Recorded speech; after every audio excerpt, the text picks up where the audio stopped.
प्राचीन भारत की पवित्र भूमि पर बहुत समय पहले एक राक्षस राजा हिरण्यकश्यप का आतंक छाया हुआ था।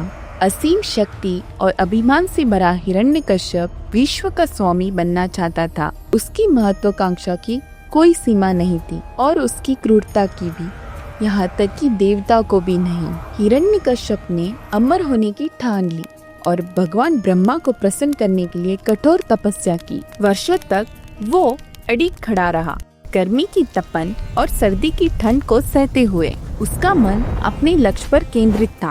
उसकी भक्ति से प्रभावित होकर ब्रह्मा उसके सामने प्रकट हुए। वर मांगो हिरण्यकश्यप, ब्रह्मा ने कहा। उनकी आवाज गर्जना की तरह गूंजी। चालाक राक्षस राजा मुस्कुराया। मुझे ऐसा वरदान दो कि मैं अजय हो जाऊं। न कोई मनुष्य मुझे मार सके, न कोई पशु, न कोई हथियार मुझे नष्ट कर सके। न मैं घर के अंदर मरूं, न बाहर, न दिन में, न रात में, न जमीन पर, न आकाश में। ब्रह्मा अपने वचन से बंधे बोले, तथास्तु। इस लगभग असंभव सुरक्षा के साथ हिरण्यकश्यप का अहंकार आसमान छूने लगा। उसने खुद को भगवान घोषित कर दिया और सभी को केवल उसकी पूजा करने का आदेश दिया। भगवान विष्णु के मंदिर तोड़ दिए गए और उनके नाम का उच्चारण वर्जित कर दिया। जो भी उसका विरोध करता उसे मृत्यु का सामना करना पड़ता। संसार अंधकार में डूब गया और देवता भी चिंतित हो उठे। लेकिन इस अंधेरे में एक प्रकाश की किरण चमकी। हिरण्यकश्यप का अपना पुत्र प्रहलाद। अपने पिता से विपरीत प्रहलाद सौम्य, बुद्धिमान और भगवान विष्णु का परम भक्त था। छोटी आयु से ही वो विष्णु का नाम जपता था। उसका हृदय कमल की तरह पवित्र था। हिरण्यकश्यप क्रोधित हो उठा। ये विष्णु कौन है जिसकी तुम पूजा करते हो? मैं ही एकमात्र भगवान हूँ। ये मूर्खता बंद करो, वरना मेरा प्रकोप झेलो। लेकिन प्रहलाद ने शांत साहस के साथ उत्तर दिया, पिताजी, भगवान विष्णु ही विश्व के रचयिता है, रक्षक है। वे हर हृदय में बसते हैं, यहाँ तक कि आपके भी। उसने प्रहलाद को सांपों के गड्ढे में फेंक दिया, लेकिन सांपों ने उसे काटा नहीं।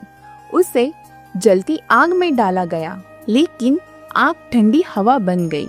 उसने अपनी बहन होलिका को, जो आग से अछूती थी, प्रहलाद को जलाने के लिए भेजा, लेकिन विष्णु की कृपा से प्रहलाद को बचा लिया और होलिका स्वयं आग में भस्म हो गई। हर चमत्कार ने प्रहलाद की आस्था को और गहरा कर दिया और हिरण्यकश्यप के क्रोध को और भड़का दिया। एक सांझ जब सूरज क्षितिज के नीचे डूब रहा था, हिरण्यकश्यप ने प्रहलाद को अपने विशाल महल के सभागार में खींच लिया। एक विशाल स्तंभ की ओर इशारा करते हुए वो हंसा।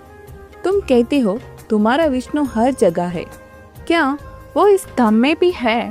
प्रहलाद ने शांत मुस्कान के साथ कहा, हाँ पिताजी, वो इस स्तंभ में है, आकाश में है, पृथ्वी में है और आप में भी है। हिरण्यकश्यप की हंसी तूफान की तरह गूंजी।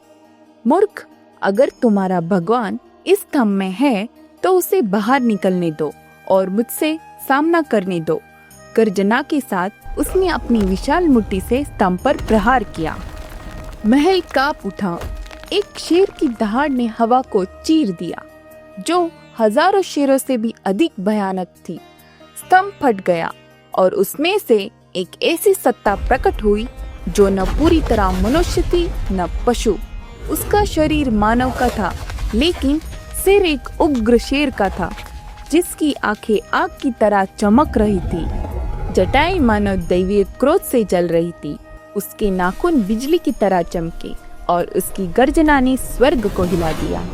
ये था नरसिम्हा, भगवान विष्णु का चौथा अवतार, जो ब्रह्मा के वरदान को पूरा करने और हिरण्यकश्यप के आतंक को अंत करने के लिए प्रकट हुआ था।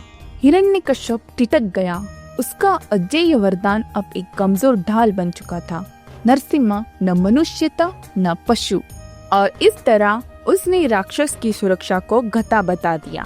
एक ही छलांग में नरसिम्हा ने हिरण्यकश्यप को पकड़ लिया और उसे महल के द्वार की देहरी पर खींच ले गया। न घर के अंदर न घर के बाहर, जो न दिन था न रात। नरसिम्हा ने राक्षस को अपनी गोद में रखा, न जमीन पर न आकाश में।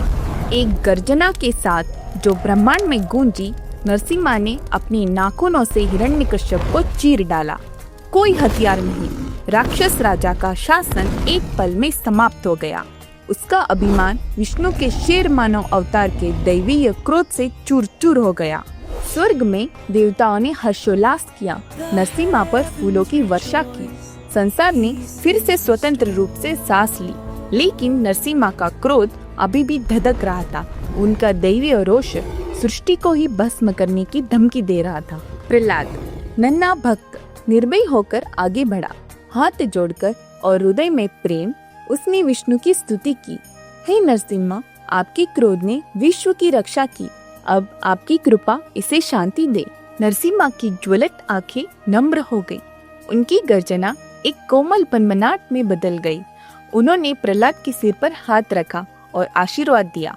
तुम्हारी भक्ति ने न केवल तुम्हें बल्कि पूरे विश्व को बचाया। उन्होंने कहा, न्याय और धर्म के साथ शासन करो, मैं सदा तुम्हारी रक्षा करूंगा। इतना कहकर नरसिम्हा अंतर्धान हो गए, एक ऐसी दुनिया छोड़कर जो आतंक से मुक्त थी और भक्ति का एक अमर संदेश। प्रहलाद एक न्यायप्रिय और प्रिय राजा बने, जिन्होंने भक्ति और विनम्रता का संदेश फैलाया। नरसिम्हा की कथा दूर दूर तक फैली, अनगिनत हृदय को प्रेरित किया। उनके सम्मान में मंदिर बने, जहाँ भक्त आज भी उनका नाम जपते हैं, साहस और सुरक्षा की प्रार्थना करते हैं। नरसिम्हा की कथा हमें सिखाती है कि कोई भी बुराई चाहे कितनी भी शक्तिशाली हो, देवीय शक्ति के सामने टिक नहीं सकती। ये हमें याद दिलाती है कि सच्ची शक्ति भक्ति में है और सबसे अंधेरे समय में भी भक्ति की एक छोटी सी चिंगारी देवीय प्रकाश को बुला सकती है।